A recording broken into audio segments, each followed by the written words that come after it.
তাহলে আজকে আমরা সম্পূর্ণ নতুন একটি গ্রামার শুরু করব, ঠিক আছে। আজকে যে গ্রামারটি আমরা শুরু করব সেই গ্রামারটির নাম কি? Voice change. কে? ভয়েস চেঞ্জ, ঠিক আছে। আজকে এটা আমাদের প্রথম ক্লাস, ভয়েস চেঞ্জের উপর এটা আমাদের প্রথম ক্লাস, ঠিক আছে। ভয়েস চেঞ্জ এর অর্থ কী সেটা আমাদেরকে প্রথমত বুঝতে হবে। ভয়েস চেঞ্জ এর অর্থ কী? ভয়েস শব্দের অর্থ বাচ্য, ভয়েস শব্দের অর্থ কী? বাচ্য, এবং চেঞ্জ শব্দের অর্থ পরিবর্তন করা। কী করা?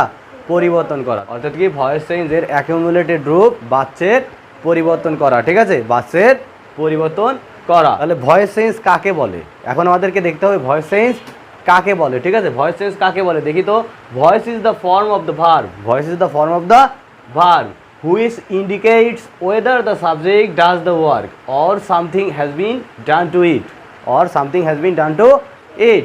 আবারও দেখি, voice is the form of the verb, voice is the form of the verb which indicates whether the subject does the work or something has been done to it, ঠিক আছে। অর্থ কি? ভয়েস হলো ভার্বের সেই গঠন, ভয়েস হলো ভার্বের সেই গঠন যার দ্বারা সাবজেক্ট নিজে কিছু করে বা অন্যের কাজ সাবজেক্টের কাঁধে এসে পড়ে তা বোঝায়। তাহলে ভয়েস হচ্ছে ভার্বের রূপ। কার রূপ? ভার্বের রূপ। আর ভয়েসটি হচ্ছে ভার্বের সেই রূপ যা নির্ধারণ করবে যে সাবজেক্ট নিজে কাজটি করে নাকি অন্যের কাজ সাবজেক্টের কাঁধে এসে পড়ে, ঠিক আছে। এখন আমরা যে কাজগুলো করি না, এই সব কাজ কিন্তু আমাদের নিজের ইচ্ছায় আমরা করি না।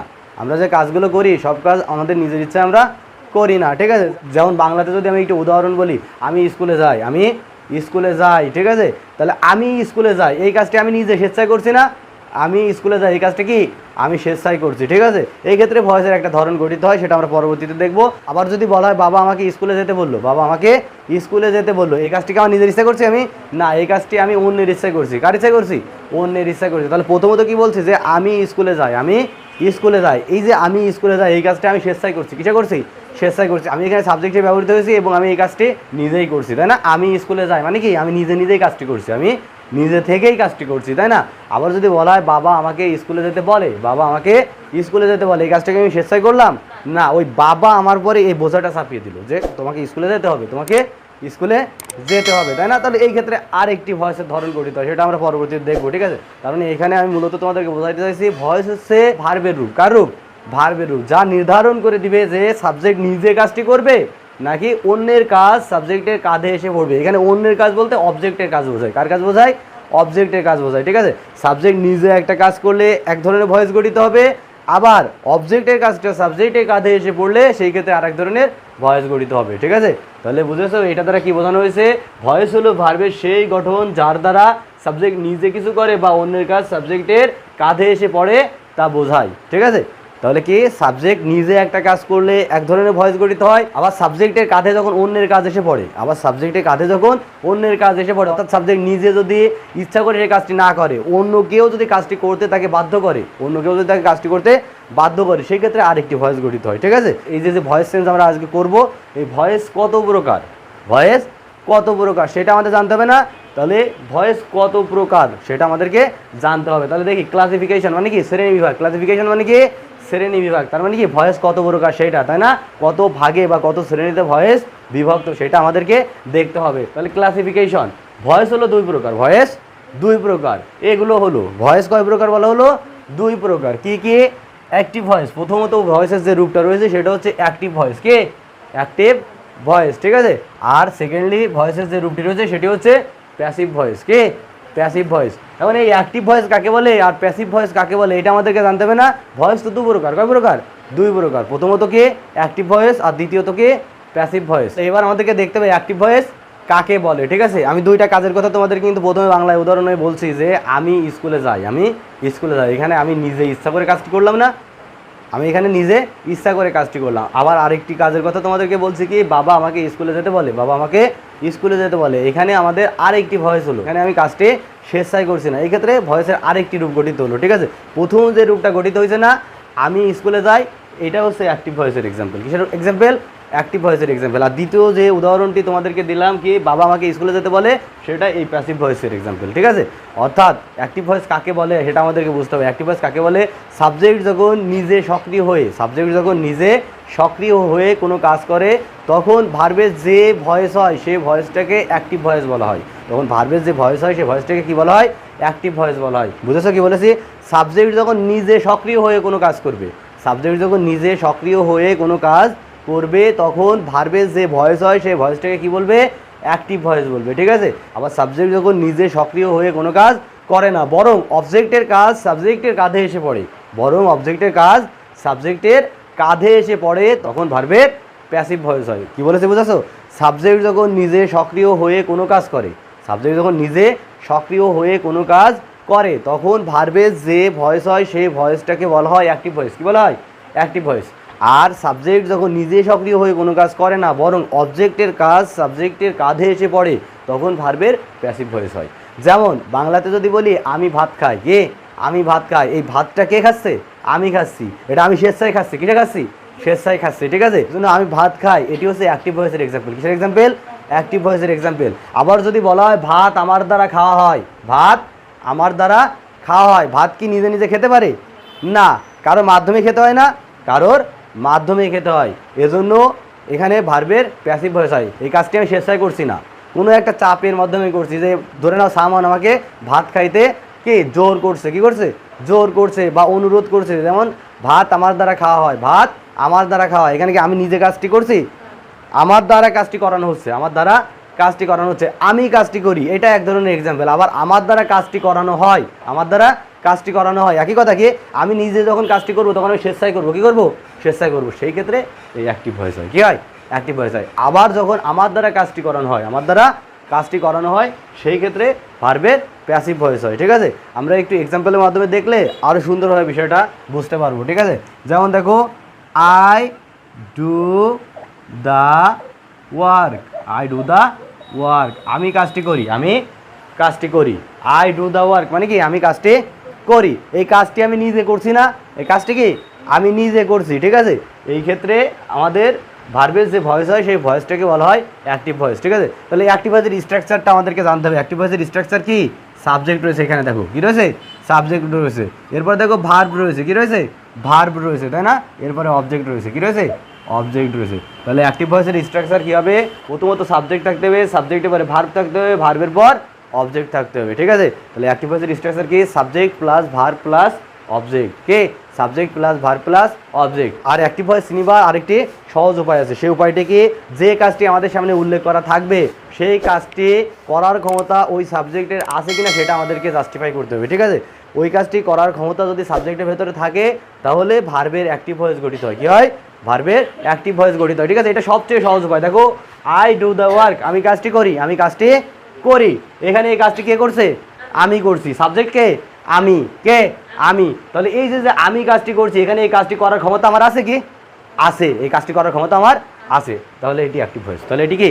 Active voice. অ্যাক্টিভ ভয়েস চিনিবার সহজ উপায়, ঠিক আছে। আমরা স্ট্রাকচার থেকে তো চিনতে পারি অ্যাক্টিভ ভয়েস কীভাবে চিনবো। প্রথমে সাবজেক্ট থাকতে হবে, সাবজেক্টের পরে কী থাকতে হবে? ভার্ব থাকতে হবে, ভার্বের পর কী থাকতে হবে? অবজেক্ট থাকতে হবে। এটা হচ্ছে আমাদের ধরাবাঁধা কথা। এটা কি ধরাবাঁধা কথা? আমরা বইয়ে পুস্তকে এটা দেখে থাকি। কিন্তু বুঝতে হলে কিভাবে বুঝতে হবে? যে একটি কাজের উল্লেখ থাকলে সেই কাজটি করার ক্ষমতা যদি ওই সাবজেক্টের থাকে, সেই কাজটি করার ক্ষমতা যদি ওই সাবজেক্টের থাকে তাহলে ভার্বের অ্যাক্টিভ ভয়েস গঠিত হয়। দেখো তো, I do the work, I do the work, আমি কাজটি করি, এই কাজটি করার ক্ষমতা আমার নাই? আছে। এই কাজটি কে করছে? আমি করছি। অবভিয়াসলি তাহলে আমার এই কাজটি করার ক্ষমতা আছে, তাই না? তাহলে এটি কি? Active voice. তাহলে এটি কি? Active voice. অর্থাৎ যে কাজের উল্লেখ থাকবে সেই কাজটি করার ক্ষমতা যদি সাবজেক্টের ভেতর থেকে থাকে তাহলে ভার্বের অ্যাক্টিভ ভয়েস গঠিত হয়। তাহলে তোমরা কি বুঝেছো অ্যাক্টিভ ভয়েস কখন গঠিত হবে? বলছি আমাদের সামনে যে কাজের উল্লেখ থাকবে সেই কাজটি করার ক্ষমতা আদৌ ওই সাবজেক্টের আছে কিনা সেটা আমাদেরকে দেখতে হবে। যদি ওই কাজটি করার ক্ষমতা সাবজেক্টের মধ্যে থেকে থাকে, অর্থাৎ ওই কাজটি করার ক্যাপাবিলিটি যদি সাবজেক্টের থাকে তাহলে ভার্বের অ্যাক্টিভ ভয়েস গঠিত হবে, ঠিক আছে। তাহলে অ্যাক্টিভ ভয়েসটা কি আমরা সেটা ক্লিয়ারলি বুঝছি, তাই না? এবার আমাদেরকে বুঝতে হবে প্যাসিভ ভয়েস কাকে বলে। সাবজেক্ট নিজে সক্রিয় হয়ে যদি কোনো কাজ না করে, সাবজেক্ট নিজে সক্রিয় হয়ে যদি কোনো কাজ না করে, অন্যের কাজ যদি সাবজেক্টের কাঁধে এসে পড়ে, অর্থাৎ অবজেক্টের কাজ যদি সাবজেক্টের কাঁধে এসে পড়ে তাহলে সেই ক্ষেত্রে ভার্বের যে ভয়েস গঠিত হয় সেই ভয়েসটিকে বলা হয় প্যাসিভ ভয়েস। সেক্ষেত্রে ভার্বের যে ভয়েস গঠিত হবে সেই ভয়েসটিকে বলা হবে ভার্বের প্যাসিভ ভয়েস। কি বলেছি? অ্যাক্টিভ ভয়েসে কী ছিল? সাবজেক্ট নিজে সক্রিয় হয়ে কাজ করছে। কীভাবে? নিজে সক্রিয় হয়ে কাজ করছে, তাই না? আর প্যাসিভ ভয়েসে কী হচ্ছে? সাবজেক্ট নিজে সক্রিয় হয়ে কাজ করবে না, সাবজেক্ট নিজে সক্রিয় হয়ে কাজ করবে না, অবজেক্টের কাজ সাবজেক্টের কাঁধে এসে পড়বে। বুঝেছো আমার কথা? প্যাসিভ ভয়েসের ক্ষেত্রে কী ঘটবে? বিপরীত ক্রম ঘটবে। অ্যাক্টিভ ভয়েসে সাবজেক্ট নিজে কাজ করছে, আর প্যাসিভ ভয়েসের ক্ষেত্রে কী ঘটবে? অবজেক্টের কাজ সাবজেক্টের কাঁধে এসে পড়বে, সাবজেক্ট নিজে সক্রিয় হয়ে এক্ষেত্রে কাজ করবে না, ঠিক আছে। আমরা যদি এক্সাম্পলের মাধ্যমে দেখি, এই এক্সাম্পলটাকে একটু যদি আমরা ঘুরিয়ে দিই তাহলে কি হয় দেখো তো। এক্সাম্পলের মাধ্যমে দেখলে তোমাদের জন্য বুঝতে আরও সুবিধা হবে, ঠিক আছে। The work, WORK, work is done, DONE, done by me, the work is done by me. এক্সাম্পলটা আমরা একটু দেখি তো। The work is done by me, the work is done by me. তাহলে এই ক্ষেত্রে আমি তোমাদেরকে বলছি যে প্যাসিভ ভয়েস আমরা কীভাবে চিনবো। এর আগে আমরা দেখছি যে অ্যাক্টিভ ভয়েস আমরা চিনছি সহজভাবে, তাই না। আমরা বই পুস্তকে যে ধরাবাধা নিয়ম আছে সেই নিয়মের বাইরে এসে একটা জিনিস দেখলাম যে কোনো কাজের উল্লেখ থাকলে যদি সেই কাজটি করার ক্ষমতা সাবজেক্টের ভেতরে থাকে তাহলে সেই সেন্টেন্সটিতে ভার্বের যে ভয়েস গঠিত হয় সেই ভয়েসটিকে বলা হয় অ্যাক্টিভ ভয়েস। কী বলা হয়? অ্যাক্টিভ ভয়েস, ঠিক আছে। এবার আমরা তার উল্টোটা শিখবো। আমাদের সম্মুখে যদি কোনো কাজের উল্লেখ থাকে এবং সেই কাজটি করার ক্ষমতা যে সাবজেক্ট মেনশন করা থাকবে ওই সাবজেক্টের মধ্যে যদি আদৌ না থেকে থাকে তাহলে ভার্বের প্যাসিভ ভয়েস গঠিত হবে। প্রথমত কি বলছিলাম, কোনো কাজের উল্লেখ যদি আমাদের সম্মুখে থাকে এবং সেই কাজটি করার ক্ষমতা যদি ওই সেন্টেন্সে যে সাবজেক্ট ব্যবহৃত হয়েছে ওই সাবজেক্টের ভেতরে থাকে তাহলে ভার্বের অ্যাক্টিভ ভয়েস হয়। কী হয়? অ্যাক্টিভ ভয়েস হয়। আর এইবার কি বলছি, কোনো কাজ এর উল্লেখ যদি আমাদের সামনে থাকে এবং সেই কাজটি করার ক্ষমতা যদি আমাদের সামনে যে সাবজেক্টটি উপস্থাপন করা হয়েছে ওই সাবজেক্টের মধ্যে না থেকে থাকে তাহলে ভার্বের প্যাসিভ ভয়েস গঠিত হয়। দেখো তো এখানে কি রয়েছে, দ্য ওয়ার্ক, কে? দ্য ওয়ার্ক, এটা হচ্ছে সাবজেক্ট, কে? সাবজেক্ট। তারপরে দেখো এখানে রয়েছে ইজ, এটা একটা বিভার্ব না, এটা একটা কি? বিভার্ব, জানি না আমরা এটা। এরপরে দেখো ডান রয়েছে, এই ডানটা কি? মূল ভার্বের V3, ডু ভার্বের V3 না এটা, তাহলে এটা হচ্ছে V3, এটা কি? V3। এরপর দেখো এখানে বাই রয়েছে, এরপরে এখানে অবজেক্ট রয়েছে, কি রয়েছে? অবজেক্ট রয়েছে, ঠিক আছে। দেখো তো the work is done by me, কাজটি আমার দ্বারা করা হয়, কাজটি আমার দ্বারা করা হয়। এখন কাজের কি কাজ করার ক্ষমতা আছে? কাজের কি কাজ করার ক্ষমতা আছে? না। এই সেন্টেন্সের সাবজেক্ট কি? The work. এই সেন্টেন্সের সাবজেক্ট কি? The work. একটা কাজের কি একটা কাজ করার ক্ষমতা আছে? না। এই কাজটি করা হয়েছে কার দ্বারা? আমার দ্বারা করা হয়েছে। কার দ্বারা? আমার দ্বারা। এই কাজটি অর্থাৎ এই কাজটি আমার কাঁধের উপর চাপিয়ে দেওয়া হয়েছে, এই কাজটি আমার কাঁধের উপর চাপিয়ে দেওয়া হয়েছে। এই কাজটিকে আমি সক্রিয়ভাবে করছি, নিজের ইচ্ছায় করছি? না, কখনো আমি নিজের ইচ্ছায় এই কাজটি করি নাই। কারণ কি? এই কাজটি আমার উপর চাপিয়ে দেওয়া হয়েছে, আমার কাঁধের উপর বোঝা হিসেবে দেওয়া হয়েছে যে এই কাজটি তোমাকে করতে হবে। কে? এই কাজটি তোমাকে করতে হবে। এখানে কি বলছে? The work is done by me, কাজটি আমার দ্বারা করা হলো, কাজটি আমার দ্বারা করা হলো। আমি স্বেচ্ছায় করি না এই কাজ, আমি স্বেচ্ছায় এই কাজ করি নাই। এরপরও আমরা সহজে বুঝতে পারি যে এইখানে যে সাবজেক্টটা ব্যবহৃত হয় সেই সাবজেক্টটা কি? দ্য ওয়ার্ক, কে? The work. তাহলে the work is done by me, এই সেন্টেন্সে সাবজেক্ট কে? The work. দ্য ওয়ার্ক মানে কাজটি, কে? কাজটি। কি বলছি সহজে তোমাদের, কোনো কাজ করার ক্ষমতা যদি সাবজেক্টের নিজের মধ্যে থাকে, ওই কাজ করার ক্যাপাবিলিটি যদি সাবজেক্টের ভেতরে থাকে তাহলে সেই ক্ষেত্রে ভার্বে যে ভয়েস হয় সেটি হচ্ছে অ্যাক্টিভ ভয়েস। কে? Active voice. আর যে কাজের উল্লেখ আমাদের সামনে থাকবে আর সেই কাজটি করার ক্ষমতা যদি ওই সাবজেক্টের ভেতরে না থাকে অর্থাৎ সক্ষমতা যদি সাবজেক্টের ভেতর না থাকে তাহলে ভার্বের যে ভয়েস হয় সেই ভয়েসটাকে কী বলা হয়? Passive voice. বুঝেছো? তাহলে দেখো তো the work is done by me, কাজটি আমার দ্বারা করা হলো। এখানে সাবজেক্ট কে? The work. এখানে সাবজেক্ট কে? The work. এখন দ্য ওয়ার্ক মানে কাজটি, কাজটির কি কাজটি করার ক্ষমতা আছে? সহজ হিসাব না?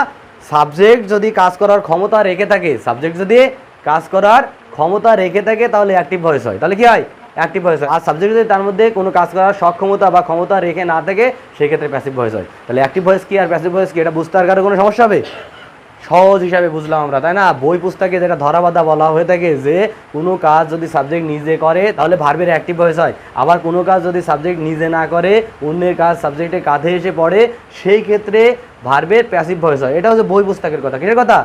বই পুস্তকের কথা। তবে আমরা সহজভাবে কিভাবে বুঝলাম, বই থেকে যে কোনো বিষয়কে টেনে নিয়ে আসতে হবে, এনে বাহ্যিকভাবে বাস্তবিকভাবে সেটাকে আমরা পর্যবেক্ষণ করতে হবে। ঠিক আছে, আমি ব্যক্তিগতভাবে তোমাদেরকে কি বোঝাইলাম, আমাদের সম্মুখে যদি কোনো কাজের উল্লেখ থাকে এবং সেই কাজটি করার সক্ষমতা যে সাবজেক্ট উল্লেখ করা থাকবে সেই সাবজেক্টের মধ্যে যদি থাকে তাহলে ভার্বের অ্যাক্টিভ ভয়েস হবে। আর যদি এমন কোনো কাজ আমাদের সামনে উপস্থাপন করা হয়ে থাকে যে কাজ করার সক্ষমতা যে সাবজেক্টটা আমাদের সামনে উপস্থাপন করা হবে সেই সাবজেক্টের মধ্যে যদি না থাকে তাহলে ভার্বের প্যাসিভ ভয়েস হবে। বুঝেছো সহজভাবে?